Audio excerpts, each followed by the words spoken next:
रुपया पैसा नहीं मांगेंगे। हम माइनॉरिटी डिफेंस कमेटी ये पूरा खर्च हो बर्दाश्त करेगी, उठाएगी, हम लोग मिलजुल कर। और दोबारा हम इस बात का ऐलान करते हैं और उन इंडिया के साथ है मगर सेकुलर है, उनको भी हमने बोला है कि वो वक्फ बोर्ड के सवाल पर वक्फ बोर्ड के साथ में रहें, वक्फ बोर्ड के खिलाफ कोई फैसला ना करें।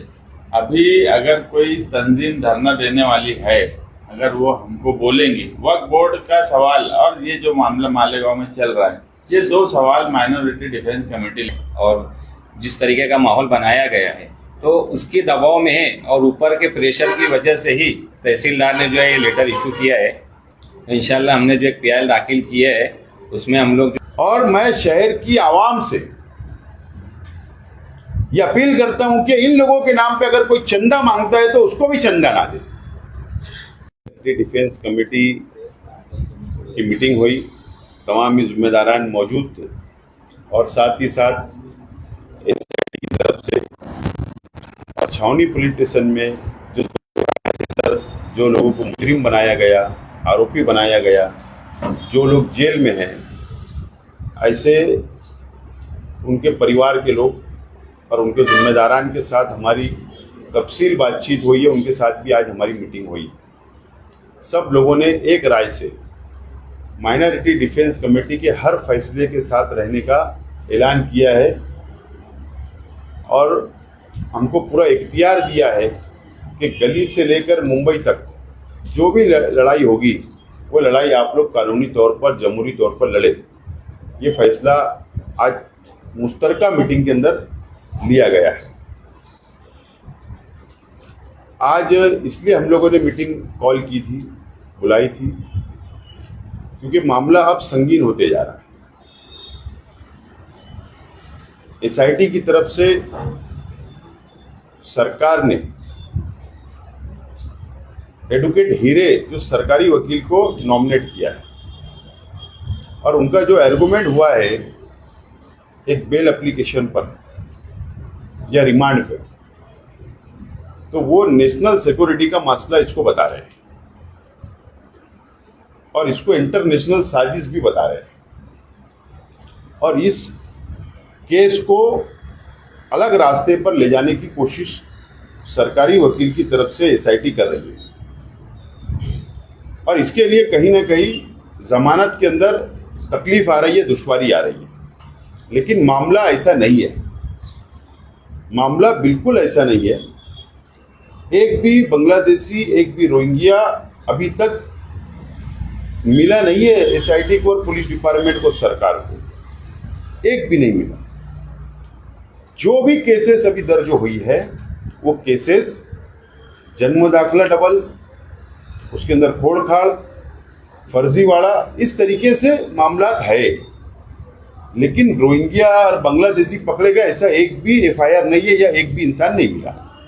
उसके बावजूद भी इसको उलझाने की कोशिश की जा रही है। ये तमाम ही चीज़ों का जायजा हमने लिया और इसके लिए हम लोग माइनॉरिटी डिफेंस कमेटी ने फैसला किया है मीटिंग में कि अब जमानत मालेगांव कोर्ट के साथ साथ में जो लोगों की रिजेक्ट होगी, मुंबई हाई कोर्ट में भी सीनियर काउंसिल के जरिए जमानत रखी जाएगी और मुकम्मल लड़ाई लड़ी जाएगी। ये फैसला किया गया है और माइनॉरिटी डिफेंस कमेटी की पहली प्रेस कॉन्फ्रेंस में हम लोगों ने एक ऐलान किया था। ऐलान ये किया था कि हम किसी से चंदा नहीं मांगेंगे, हम किसी से रुपया पैसा नहीं मांगेंगे। हम माइनॉरिटी डिफेंस कमेटी ये पूरा खर्च हो बर्दाश्त करेगी, उठाएगी, हम लोग मिलजुल कर।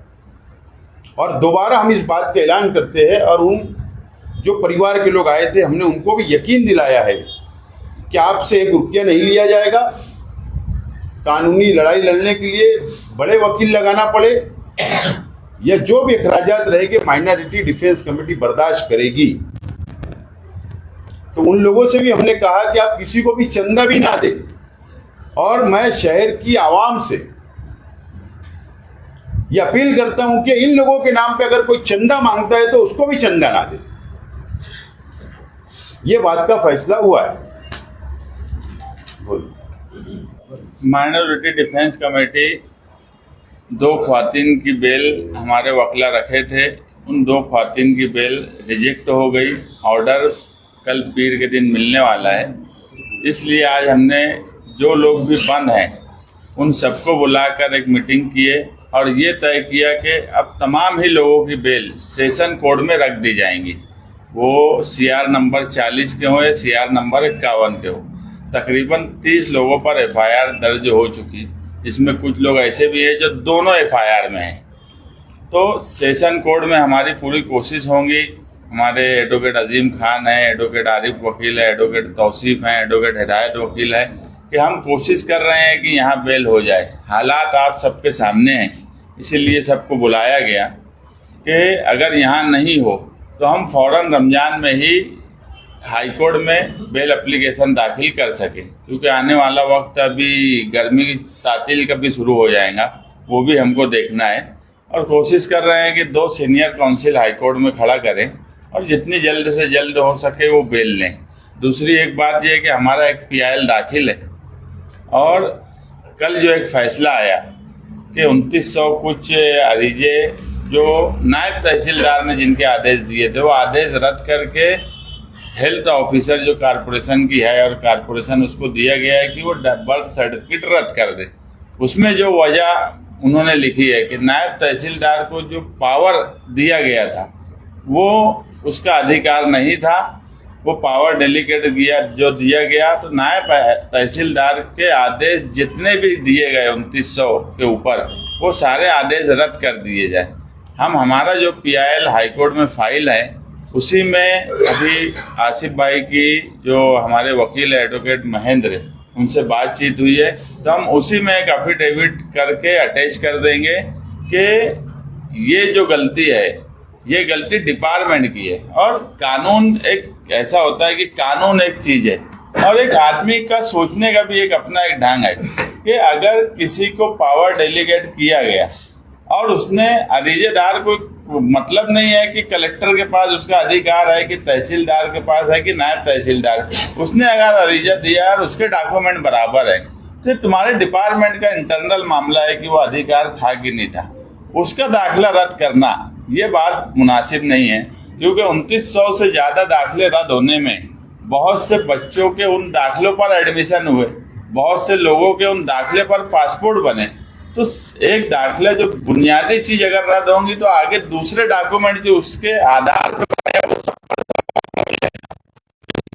वो मामले को हमने संजीदगी से लिया है और एक कर देने और जो तरीका सरकार अपना रही है यानी कानून का सहारा लेकर बिल्कुल गैर कानूनी तरीके से काम कर रही है, उसका इंसाफ हमें हाईकोर्ट से इंशाल्लाह मिलेगा। अभी जो हाईकोर्ट में आप जाने की बात कर रहे हैं वो हाईकोर्ट इनका के बाद जैसे अभी मुस्तकीम भाई ने एक डिटेल बताई है कि तहसीलदार ने एक प्रस्ताव जो है मालेगांव म्यूनसिपल कॉर्पोरेशन और गवर्नमेंट को भेजा है और उसमें ये बताया गया है कि नायब तहसीलदार को पावर नहीं थी, तो नायब तहसीलदार ने जो 2900 से ज़ायद आदेश दिया है उसको रद्द किया जाए। अब तहसीलदार ने जब पावर डेलीगेट किया नायब तहसीलदार को तो उसकी डिटेल कलेक्टर और प्रांत को दिया ही होगा, तो उस वक्त कलेक्टर ने या प्रांत ऑफिसर ने ये बात नहीं की कि नायब तहसीलदार को किसी तरीके की पावर नहीं है।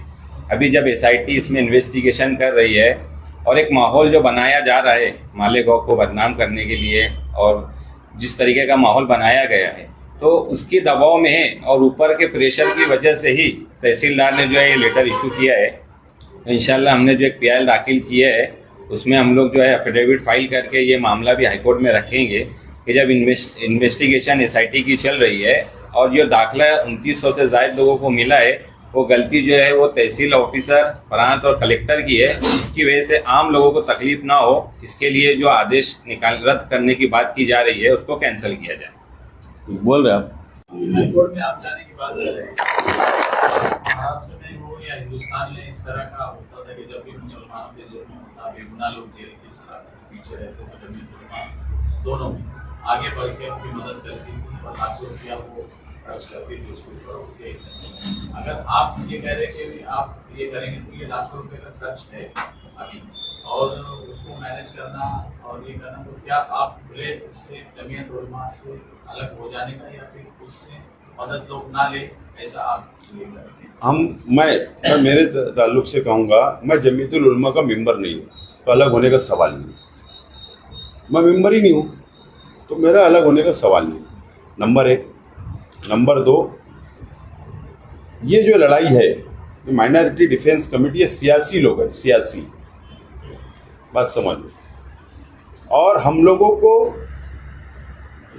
कानून समझता है, सरकार के जीआर समझते हैं। होम डिपार्टमेंट क्या जीआर निकाल रहा, सरकार कौन सी जीआर निकाल रही।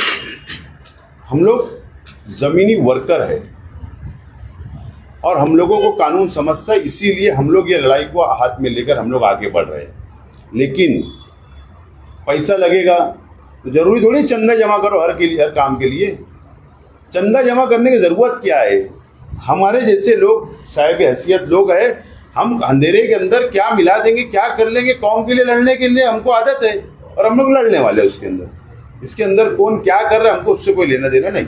एक जुमले में ये कहा जाए कि माइनॉरिटी डिफेंस कमेटी बगैर चंदा किए लड़ाई लड़ेगी, बिल्कुल बिल्कुल सवाल ही नहीं। यानी ये वाज़े बोल दिए ना हम लोग। सब जितने मेंबरान हैं सबको कंट्रीब्यूट रहेंगे उसमें। एक सवाल और ये था कि जैसे माइनॉरिटी डिफेंस कमेटी को कई महाज पे लड़ना पड़ रहा है, नया दाखिला बनाने के लिए लड़ना पड़ रहा है, जो दाखिले रद्द हो गए उसके लिए लड़ना पड़ रहा है, जिनकी जमानत नहीं हो रही उसके लिए लड़ना पड़ रहा है।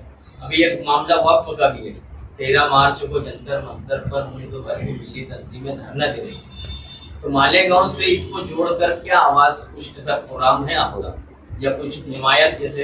या पीछे जब रिपोर्ट पेश हुई तो उस वक्त हमने जितनी सेकुलर पार्टियां थी मुल्क की, सबको हमने मेल किया था और प्रेस में ही बोला कि जो आज एनडीए के साथ है मगर सेकुलर है, उनको भी हमने बोला है कि वो वक्फ बोर्ड के सवाल पर वक्फ बोर्ड के साथ में रहें, वक्फ बोर्ड के खिलाफ कोई फैसला ना करे। अभी अगर कोई तंजीम धरना देने वाली है, अगर वो हमको बोलेंगी वक्फ बोर्ड का सवाल और ये जो मामला मालेगांव में चल रहा है, ये 2 सवाल माइनॉरिटी डिफेंस कमेटी लेकर चल रही है। अगर हमको बोला जाएगा या हमको ऐसा लगेगा कि सियासी ताकत के साथ कोई काम हो रहा है तो हम जरूर उसमें शिरकत करेंगे। डिफेंस कमेटी रोज अव्वल से सरगर्म है। एडवोकेट यूसुफ खालिद के मामले में क्या सरगर्मी थी आपको? बोलो वकील साहब। एडवोकेट खालिद यूसुफ की जमानत anticipatory bail Malegaon session court में रिजेक्ट हो गई थी। उसके बाद हमने उसको मुंबई हाईकोर्ट में चैलेंज किया है और कल पड़ोस पीर के दिन जो है उनका मैटर जो है मुंबई हाईकोर्ट में जस्टिस राजेश पाटिल की कोर्ट में सीरियल नंबर 24 पर है और हमें इंशाल्लाह उम्मीद है कि कल कोई मुस्बित नतीजा जो है हमें मिलेगा। मेरी जानकारी के मुताबिक ऐसा है कि उनके फरार होने से या हाईकोर्ट भागने से एटीएस और ज्यादा शक्ति करने वाली है। एटीएस तो अभी आई नहीं है इसमें, और किसी के फरार होने से कोई केस उस पर असर, वो उसके मामले तक ही रहता। आप लोग भी हाईकोर्ट जाने की तैयारी कर चुके हैं, चले गए। अब जमीयत भी उसकी हाईकोर्ट जाने की तैयारी कर रही है। एक ही केस में अगर 2-2 पीआई फाइल होता है तो क्या इससे जिन लोगों का परेशानी है उनको राहत मिलेगी या उनके ऊपर और ज्यादा? हमारी पीआई दाखिल हो चुकी, 2 महीने से ऊपर हो गया एसआईटी बैठे, हमने किसी का हाथ नहीं पकड़ा, किसी का कुर्ता नहीं पकड़ा, कोई जब जाना चाहे जाए, मगर सिर्फ छचन करने वाले लोग छचन ना करे तो बेहतर है। एक दूसरा सवाल लेके आप सियासी तौर पर इसको कर रहे हैं। आपने कहा कि यहाँ जो लोग बैठे वो सियासी है और हम सब सियासी लोग हैं इसलिए सब काम कुछ करें। शहर में और भी दूसरे सियासी लोग हैं जो शहर के आज के एमएलए वो जमीयत के नाम पर काम के लिए आगे आ रहे हैं, लेकिन बतौर सियासी तौर पर आगे नहीं आ रहे। इसको कैसे? वही तो आवाम से, अब आप लोग उनसे पूछो। चंदा जिस सिलसिले में आप दोनों ने चंदे की मुखालफत की किसी भी दर्जे में, उसके कितने असरात मुरतब? तुम जायजा लेके हमको बताओ।